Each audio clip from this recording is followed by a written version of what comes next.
सर्वसामान्य शेतकऱ्याचा प्रश्न आहे। ज्या शेतकऱ्याला पाणी कमी असते, काही बागायत नसते, असा शेतकरी महाराष्ट्रातला दुष्काळी भागातला शेतकरी हा कांद्याचं उत्पादन घेतो आणि त्याच्यावर त्याचं वर्ष चाललेलं असतं।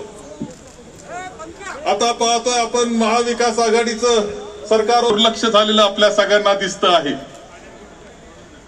धर्माच्या नावाखाली मतं मागायचे आणि धनदांडग्यांचे खिसे भरायचा हा कार्यक्रम त्यांचा असतो। शेतकऱ्याकडे पूर्णपणे दुर्लक्ष असणारं सरकार। कृषी मंत्री झाले, कोणीच थांबायला तयार नाही, त्या कृषी खातं पाहायला तयार नाही, कोणते निर्णय योग्य पद्धतीने होत असताना दिसत नाही।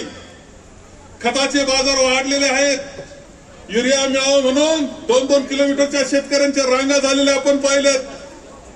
त्यामध्ये आपण पाहिलं की खत घेतलं का लिंकिंग, आणि लिंकिंग सुद्धा सरकार प्रणीत आहे। तुम्ही 2 लाखाचं खत घेतलं तर 4 लाख रुपयाचं लिंकिंग करावं लागतं। ही दुर्दैवाची अवस्था देशातल्या शेतकऱ्याकरता हे सुरू करतोय, आपण लक्षात ठेवा। आणि अनेक शेतकरी आंदोलन याची सुरुवात, अनेक शेतकरी आंदोलनाची सुरुवात जी झाली ती नाशिक जिल्ह्यातून झालेली आहे आणि ती देशभर गेलेली आहे।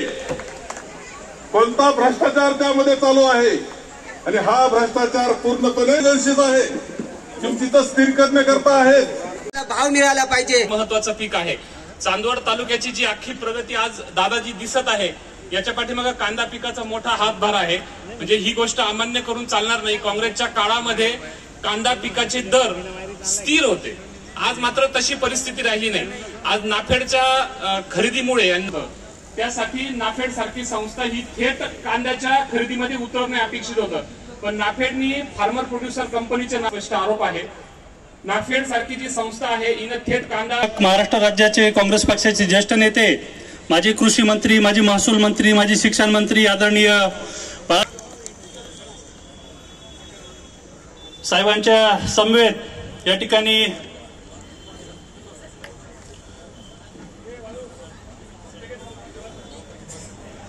लोकांना, पदाधिकाऱ्यांना विनंती की आपण समोरच्या खुर्च्यांवरती बसायचं आहे। कृपया सर्वांना विनंती आहे।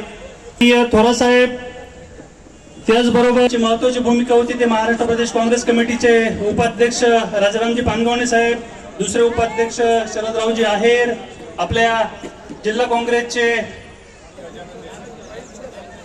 त्याचबरोबर आपल्या शहर काँग्रेस अध्यक्ष ॲडव्होकेट अक्काजी छाजेड, ठाण्याचे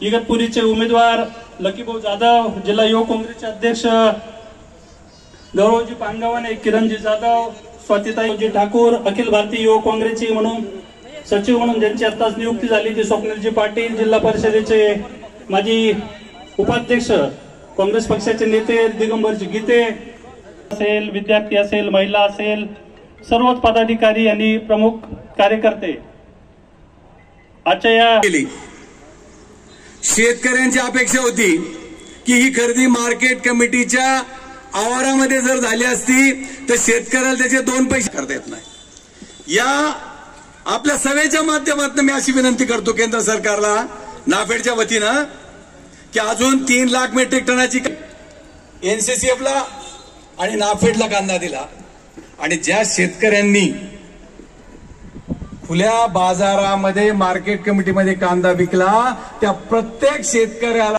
कारण डिझेल, पेट्रोल, थोडं त्यांना माझी विनंती आहे, मी तर खऱ्या अर्थाने खासदारांचं कौतुक करतो की त्यांनी 0 आवर मध्ये पार्लमेंटमध्ये हा प्रश्न उचलला। आपल्याला जागा करायचं का नाही, ही मला या निमित्ताने विनंती करायची आहे।